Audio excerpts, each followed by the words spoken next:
Last Friday was a big night for candidates running for public advocate for New York City, as Bronxnet hosted the live debate on Lehman's campus. Candidates from all over the 5 boroughs faced off with concerns and policy changes they have for our city. Out of the 10 candidates that took Bronxnet's stage, we spoke to a couple to hear their thoughts on the race. Nobeki Konst, one of the candidates running and investigative reporter for the Young Turks, believes her investigative experience will aid to the role as public advocate. So as an investigative reporter, this job is specifically investigative.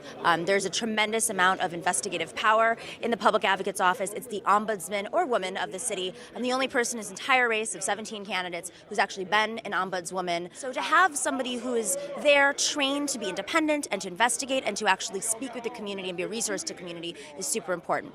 Michael Blake, candidate in the race for public advocate and assemblyman for the 79th district in the Bronx, has worked for the Obama administration and believes his experience with housing on a national level can help with the housing crisis in New York, such as increased rent and rezoning. Housing is the critical element of our campaign, along with MTA and with jobs as a whole.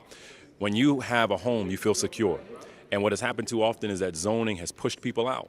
And you got to ask yourself, for the council members, current and former, that are running, they had an opportunity, they didn't step up when the community needed us. The topic of housing has become a relevant and necessary discussion in New York, as many New Yorkers have spoken out about being priced out of their communities. Each of the candidates touched on the subject, including Jared Rich, who has had experience with housing legislations as a housing court attorney. You want to have qualified people who live in the city serving our city. But we have a city that has priced out its residents. We have a city where a firefighter could marry a teacher and not afford to live in the city, and that's a big problem. Now, I'm a housing court lawyer, and I have the most practical experience with the law of all the candidates. It's an affordability issue. We need to make sure we have affordable housing in New York City. We have plenty of land, we have plenty of places, we just got to focus it. The government has to focus on the needs of the people rather than on the needs of the developers. To catch the entire debate, keep watching Bronxnet, as we will be rebroadcasting all week at 9 p.m.